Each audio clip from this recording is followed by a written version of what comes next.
Hello નમસ્કાર મિત્રો, આજે આપણે વાત કરીશું એપ્રિલ મહિનાનો જે પ્રથમ વીક છે એનામાં જે બનેલી ઘટનાઓ છે, જે સરકારી યોજનાઓ છે કે સરકાર દ્વારા કંઈ કામ કરવામાં આવેલા કરંટ અફેરની આપણે આજના આ વિડીયોમાં વાત કરીશું. બરાબર છે. જો તમે નવા છો તો પ્લીઝ આપણા વિડીયોને લાઈક, શેર અને આપણી ચેનલને સબસ્ક્રાઇબ કરી દેજો, કેમ કે તમે જો સબસ્ક્રાઇબ કરશો તો જ મને મોટિવેશન મળવાનું છે. બરાબર છે. અને આપણે પાક્ષિકનો પણ વિડીયો આગળ પબ્લિશ કરેલો જ છે. તો પાક્ષિકનો વિડીયો તમારે જોવાનો બાકી હોય તો પ્લીઝ એના પર રિફર કરી લેજો. આવનાર સીસીએની પરીક્ષા છે, પીએસઆઈની પરીક્ષા છે, કોન્સ્ટેબલની પરીક્ષા પ્લસ એસએમસી ની પરીક્ષા છે, એવી આવનાર પરીક્ષામાં આ કરંટ અફેર તમને બહુ જ કામ આવશે. તો જો નવા છો તો પ્લીઝ લાઈક કરવાનું ભૂલતા નહીં અને ચેનલને સબસ્ક્રાઇબ કરવાનું ભૂલતા નહીં. ચાલો તો વિડીયોને આપણી શરૂઆત કરીએ. સૌપ્રથમ જોઈ લઈશું કે ભારતીય સેનાના નવા વાઇસ ચીફ કોણ છે. તો ભારતીય સેનાના નવા વાઇસ ચીફ તરીકે ધીરજ શેઠને ભારતીય સેનાના નવા વાઇસ ચીફ તરીકે શું કાર્યભાર સંભાળેલો છે. લગભગ તેમની પાસે 4 દાયકાનો અનુભવ છે. ધીરજ શેઠની કામગીરી વ્યૂહરચના અને કમાન્ડમાં વ્યાપક કુશળતા ધરાવે છે. બરાબર છે. તેઓ રાષ્ટ્રીય રક્ષણ એકેડેમીનો પૂર્વ વિદ્યાર્થી પણ રહી ચૂકેલા છે અને ડિસેમ્બર 1986માં માર્કેટ કોપ્સ કમિશન થયા હતા. ઓકે, હવે વાત કરીશું ડેન્ગ્યુ નિવારણ માટે દેશની પ્રથમ રસી. બરાબર છે. તેને ટૂંક સમયમાં શું આપણને મંજૂરી મળી જવાનો છે. કોડેંગા બરાબર TAK-003 છે. જાપાનની કંપની ટાડેકા દ્વારા વિકસિત આ લાઈવ એટેન્ડ્યુએટ રસી ડેન્ગ્યુ વાયરસના 4 સેરોટાઇપ સામે અસરકારક છે. બરાબર છે. તો આ એક જાપાનની કંપની છે જેણે આ ડેન્ગ્યુના નિવારણ માટેની રસી શોધેલી છે. હવે વાત કરીશું યુએસ પ્રમુખ ટ્રમ્પ સુપ્રીમ કોર્ટમાં મૌખિક દલીલમાં હાજરી આપનાર પ્રથમ વર્તમાન રાષ્ટ્રપતિ બન્યા છે. બરાબર છે. આ સાહેબને શાંતિ પુરસ્કાર જોઈતો હતો, પણ હવે શાંતિ પુરસ્કાર આમના બસની વાત નથી. ઓકે, આગામી વસ્તી ગણતરી માટે સરકારે se.census.gov.in નામનું ડિજિટલ પોર્ટલ શરૂ કરેલું છે. આનાથી નાગરિકો તેમના ડેટા ઓનલાઈન સબમિટ કરી શકશે. આ પોર્ટલ વસ્તી ગણતરીકારની મુલાકાતના 15 દિવસ પહેલા ખુલશે. આ દેશની પ્રથમ ડિજિટલ વસ્તી ગણતરી કહેવાશે. બરાબર છે. જે ડેટા ઝડપી સંગ્રહને સરળ બનાવશે. બરાબર છે. તો આ વખતની વસ્તી ગણતરી કેવી વસ્તી ગણતરી કહેવાશે? ડિજિટલ વસ્તી ગણતરી કહેવામાં આવશે. હવે વાત કરીશું નવી શિક્ષણ નીતિ હેઠળ CBSE એ ધોરણ 6 થી 8 ના વિદ્યાર્થીઓ માટે AI અને કોડિંગ અભ્યાસક્રમ રજૂ કરેલા છે, જે નવા વર્ષથી હવે એડ થશે. આનો ઉદ્દેશ્ય બાળકોમાં કમ્યુનિકેશન, વિચારસરણી અને સમસ્યાનું નિરાકરણ કરવાની કુશળતા પ્રોત્સાહન આપવા માટેનો છે. આ પહેલ 2026-27 શૈક્ષણિક સત્રથી અમલમાં મૂકવામાં આવશે. એટલે કે જે અત્યારે જૂન મહિનામાં સત્ર ચાલુ થશે એમાંથી જ આ જે કોર્સ છે અભ્યાસક્રમ છે એડ થઈ જશે. બહુ સારી બાબત છે, કેમ કે અત્યારે જે જરૂરી નથી એવા સબ્જેક્ટો અત્યારે હાલમાં સ્કૂલમાં છોકરાઓ ભણી રહેલા છે. સો ટેકનોલોજીની સાથે અત્યારે આગળ વધવાની સાથે અત્યારે આ સબ્જેક્ટ ખાસ જરૂરી છે. ઓકે, લોકસભાએ આંધ્રપ્રદેશ પુનર્ગઠન અધિનિયમ 2014માં સુધારા કરીને અમરાવતીને રાજ્યની એકમાત્ર રાજધાની તરીકે નિયુક્ત કરી છે. આ નિર્ણય 2 જૂન 2024 અમલમાં આવશે. 2014માં રાજ્યના વિભાજન પછી હૈદરાબાદને 10 વર્ષ માટે આંધ્રપ્રદેશ અને તેલંગાણા બંને માટે સંયુક્ત રાજધાની તરીકે નિયુક્ત કરવામાં આવ્યું હતું, જે પછીથી ફક્ત તેલંગાણા માટે રાજધાની બન્યું. અગાઉ રાજ્ય માટે 3 રાજધાનીઓનો સમાવેશ કરેલું એક મોડેલ પ્રસ્તાવિત કરવામાં આવ્યું હતું. વિશાખાપટ્ટનમ જે કાર્યકારી, અમરાવતી વિધાનસભા અને કુર્નૂલ એ ન્યાયિક, આમ 3 કરેલી હતી, પરંતુ હવે માત્ર એક જ રાજધાની રહેશે. બરાબર છે. આટલી વસ્તુ તમારે આમાં જોવાની રહેશે. બરાબર છે.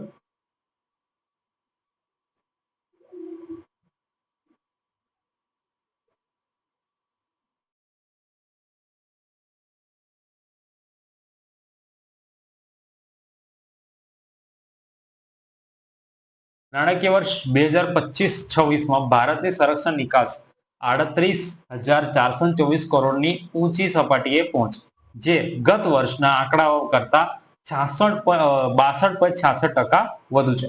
ભારત હવે 80 થી વધુ દેશોમાં સંરક્ષણ નિકાસોની સાધનોનું શું કરી રહ્યો છે? નિકાસ કરી રહ્યો છે. કેટલા દેશો? 80. બરાબર છે. નિકાસકારોની સંખ્યા હાલમાં 128 થી વધીને 145 થઈ ગયેલી છે. એ ભારત દેશ માટે આ સારી બાબત છે.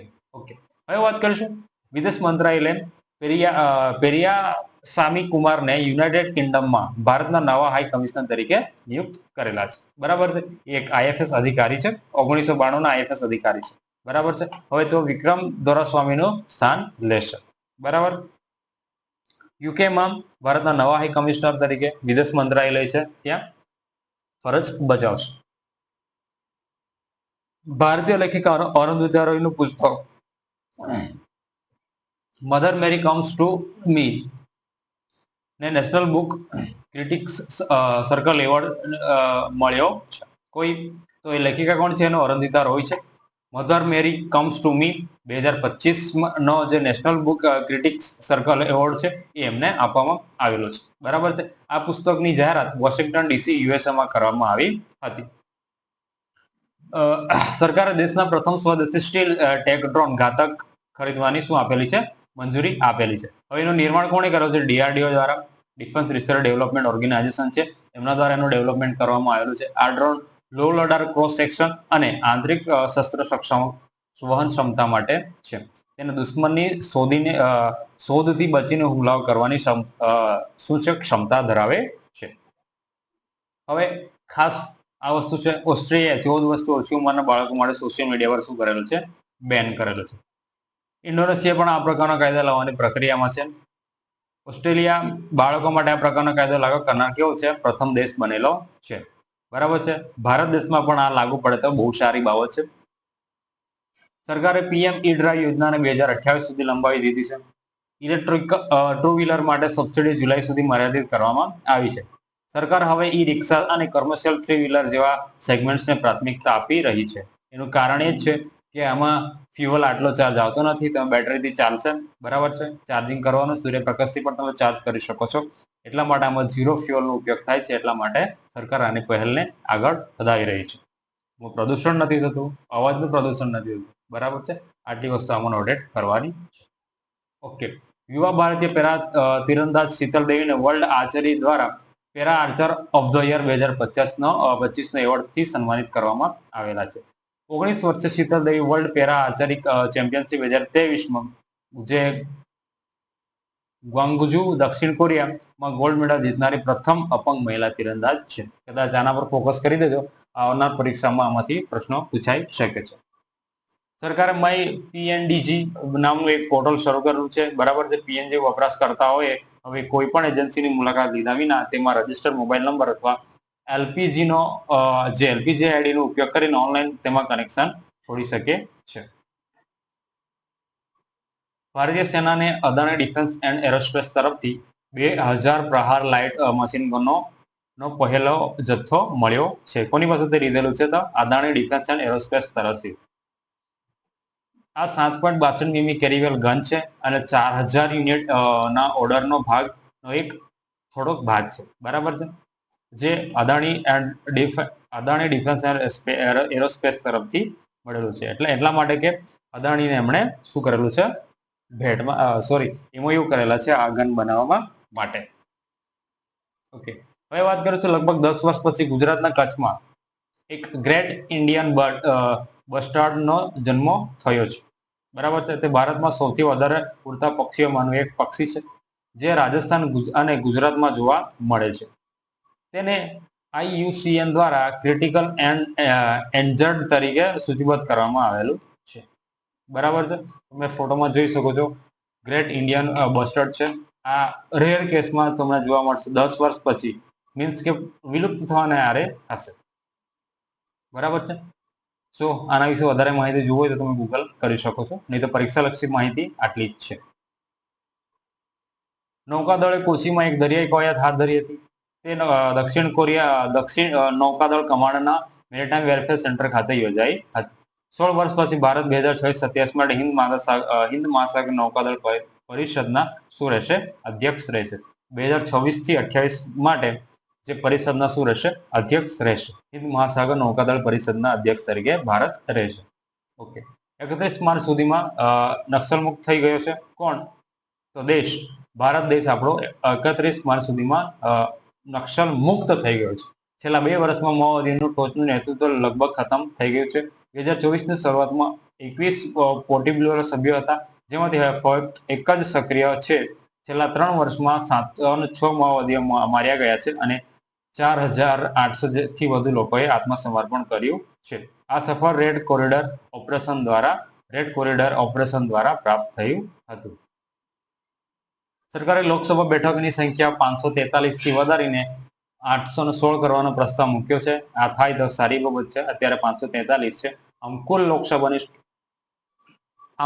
ભારતીય બંધારણ પ્રમાણે લોકસભાની કુલ કેટલી બેઠક છે તમારે કમેન્ટ સેક્શનમાં જણાવવાનું છે.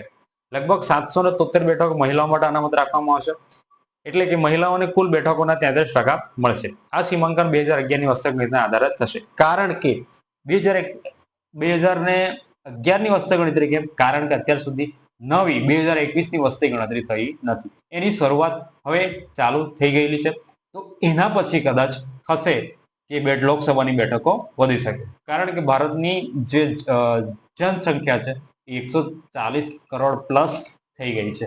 એના માટે આ જરૂરી છે સંસદ સભ્યનો વિસ્તારોમાં વિઘટન કરવાનું. આઈએએસ અધિકારી વીર વિક્રમ યાદવને નાગરિક ઉડ્ડયન મહાનિદેશકના નવા વડા તરીકે નિયુક્ત કરેલા છે. બરાબર છે. દેશનું પ્રથમ ક્વોન્ટમ કોમ્પ્યુટર અમરાવતી લોન્ચ કરવામાં આવશે. આ પહેલ રાજ્યના મહત્વાકાંક્ષી અમરાવતી ક્વોન્ટમ વેલી પ્રોજેક્ટનો એક ભાગ છે. ક્વોન્ટમ કોમ્પ્યુટર્સ જટિલ સમસ્યાઓને ખૂબ ઝડપથી શું કરે છે? હલ કરે છે. તેલંગાણાએ ગીગ વર્કર્સ માટે નવો કાયદો પસાર કર્યો. ગીગ વર્કર્સ એટલે એવા કે જે નાના સંગઠિત ક્ષેત્રમાં કામ કરે છે, એને આપણે ગીગ વર્ક કહીએ છીએ. અગાઉ લેબર કોડ આવેલો, એમાં પણ ગીગ વર્ક્સ પર ખાસ ફોકસ કરેલું છે. કેમ કે ગીગ વર્ક્સમાં જે કામ કરે છે એમના પર ખાસ શોષણ થાય છે. બરાબર છે. એમનું કામ કરવાનો સમય વધારે હોય છે, એમની સામે એ લોકોને જે મહેનતાણું મળે છે એ ઓછું હોય છે. બરાબર છે. તો શું છે આ કાયદામાં? કે આ કાયદા હેઠળ સ્વિગી, ઝોમેટો, ઉબેર જેવા કંપનીઓએ તેમના વ્યવહારોનો 2% કલ્યાણ ભંડોળમાં ફાળો આપવાનો રહેશે. આ ગીગ વર્ષને પહેલી વાર પેન્શન, વીમો અને માતૃત્વ લાભો જેવા રક્ષણ પૂરા પાડે છે. બહુ સારી બાબત છે કે આ બધી વસ્તુ આ લોકોને આપવું જોઈએ, કેમ કે પાણી હોય, વરસાદ હોય, તાપ હોય કે શિયાળો હોય, they are providing us a good service. Okay. Hindi લેખિકા મમતા કાલિયાના 2021માં પ્રકાશિત તેમના સંસ્મરણો જીતે જી અલ્હાબાદ માટે સાહિત્ય એકાદમી પુરસ્કાર એનાયત કરવામાં આવેલો છે. યાદ રાખજો, હિન્દી લેખિકા છે મમતા કાલિયાને 2021માં પ્રકાશિત એમના જીતે જી અલ્હાબાદનું જે એમનું પુસ્તક છે એના માટે સાહિત્ય અકાદમી પુરસ્કાર એનાયત કરવામાં આવ્યો છે. તેમની લોકપ્રિય નવલકથામાં બેઘર, દુખમ સુખમ, નરક દર નરક અને પ્રેમ કહાનીનો સમાવેશ થાય છે. આંતરરાષ્ટ્રીય બુકર પુરસ્કાર માટે 6 પુસ્તકોને શોર્ટલિસ્ટ કરવામાં આવેલા છે. આ વર્ષે પ્રકાશકારે કુલ 128 પુસ્તકો સબમિટ કર્યા છે. વિજેતાઓની જાહેરાત 19 મેના રોજ થશે. લંડનમાં ટેન્ટ મોડર્ન ખાતેનું જાહેરાત કરવામાં આવશે. એઆઈએમ્સ દિલ્હીના નર્સ નિશા મહેતાને નેપાળ સરકારમાં આરોગ્ય મંત્રી તરીકે નિયુક્ત કરવામાં આવેલા છે. બહુ સારી બાબત કહેવાય. મહેતાએ 2006 થી 2010 દરમિયાન આઈએમએસમાં બીએસસી નર્સિંગનો અભ્યાસ કર્યો હતો. મહેતા 2026થી સામાન્ય ચૂંટણીમાં નેશનલ ઇન્ડિપેન્ડન્ટ પાર્ટી તરફથી પ્રતિનિધિ ગૃહમાં ચૂંટાયા હતા. તેમણે મધ્યપ્રદેશની ગ્વાલિયર યુનિવર્સિટીમાંથી નર્સિંગમાં અનુસ્નાતકની ડિગ્રી પણ મેળવી છે. બરાબર છે. તો નિશા મહેતાને નેપાળ સરકારમાં આરોગ્ય મંત્રી તરીકે નિયુક્ત કરવામાં આવ્યા છે. ભારતીય મૂળના ટેકનોલોજી નિષ્ણાત મંગલા કુપ્પાને યુએસ ડિપાર્ટમેન્ટ ઓફ લેબરના મુખ્ય માહિતી અધિકારી તરીકે નિયુક્ત કરવામાં આવ્યા છે. કુપ્પા, જેમણે 25 વર્ષથી વધુનો અનુભવ છે, તેઓ ગયા વર્ષે ઓક્ટોબરની એક્ઝિક્યુટિવ ભૂમિકામાં સેવા આપી રહ્યા છે. દેશમાં એઆઈ આધારિત પહેલ શરૂ કરવામાં આવશે.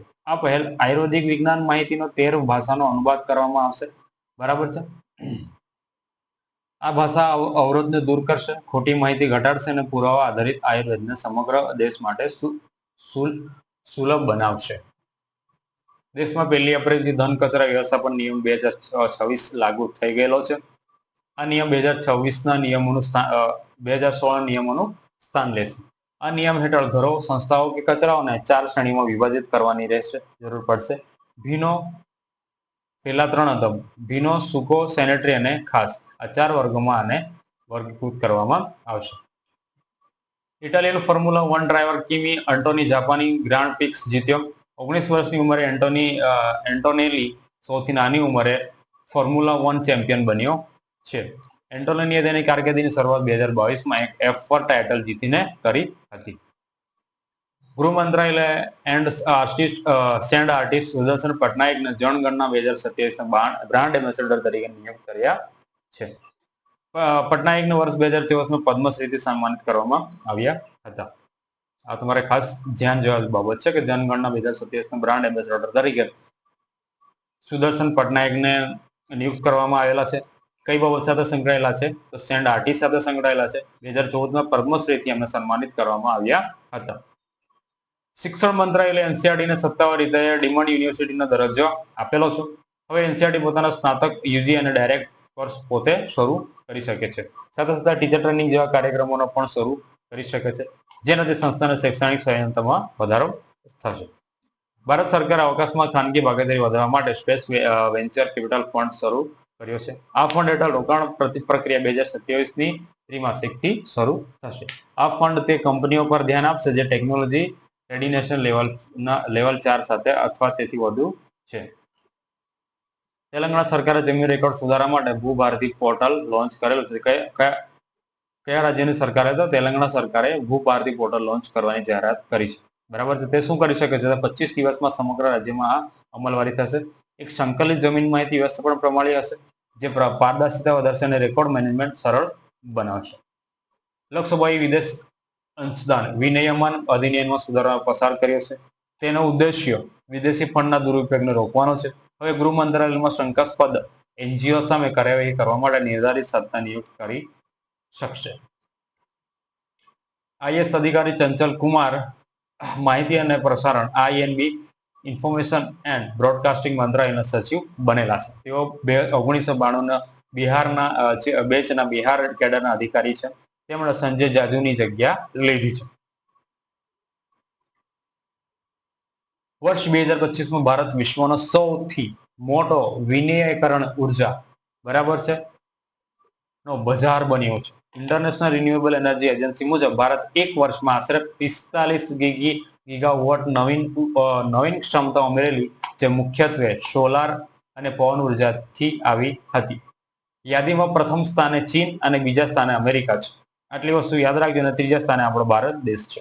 રિન્યુએબલ એનર્જીમાં ભારત ત્રીજા સ્થાને છે. પ્રથમ સ્થાને ચીન છે અને બીજા સ્થાને અમેરિકા છે.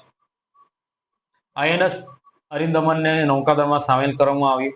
ત્રીજી પરમાણુ બેલાસ્ટિક મિસાઇલ સબમરીન છે. સ્ટીલ્થ ફ્રિગેટ આઈએનએસ તાનાગીરી પણ કાર્યરત કરવામાં આવી છે. આઈએનએસ અરિંદમન પરમાણુ શસ્ત્ર લઈ જઈ શકે છે. પહેલીવાર ભારત પાસે 3 સક્રિય પરમાણુ બેલાસ્ટિક મિસાઇલ સબમરીન છે. બીજી કઈ બે છે એ તમારે કોમેન્ટ સેક્શનમાં જણાવવાનું રહેશે. ચિત્રકાર રાજા રવિ વર્માનું ચિત્ર યશોદા અને કૃષ્ણ મુંબઈમાં એક હરાજીમાં 167.20 કરોડમાં વેચાયું, જે ભારતમાં અત્યાર સુધીનું સૌથી મોંઘું ચિત્ર બન્યું છે. આ ચિત્ર 1890ના દાયકામાં બનાવવામાં આવ્યું હતું. આ ચિત્ર એમએફ દ્વારા સ્થાપિત રેકોર્ડ તોડ્યો છે. એમએફ હુસેનનું ચિત્ર જે હતું એનો રેકોર્ડ એને તોડેલો છે. બરાબર છે. મેઇન વસ્તુમાં શું છે કે રાજા રવિ વર્મનનું કયું ચિત્ર? યશોદા અને કૃષ્ણનું ચિત્ર છે. આટલી વસ્તુમાંથી નોટેડ કરવાની રહેશે. છત્તીસગઢમાં આયોજિત ખેલો ઇન્ડિયા ટ્રાઇબલ ગેમ્સમાં કર્ણાટક 23 ગોલ્ડ મેડલ સાથે પ્રથમ સ્થાન મેળવ્યું છે. ઓડિશા બીજા સ્થાને અને ઝારખંડ ત્રીજા સ્થાને રહ્યું છે. આ ઇવેન્ટમાં લગભગ 3800 ખેલાડીઓએ ભાગ લીધો હતો. ઓકે, આજના વિડીયોમાં આટલું જ છે. હવે નેક્સ્ટ વીક માટે આપણે મળીશું આવતા વિડીયો માટે. જો તમને માહિતી ગમી તો પ્લીઝ ચેનલ લાઈક, શેર અને સબસ્ક્રાઇબ કરી દેજો અને તમારા મિત્રો સાથે શેર જરૂર કરજો. ત્યાં સુધી થેન્ક યુ. જય હિન્દ અને જય ભારત.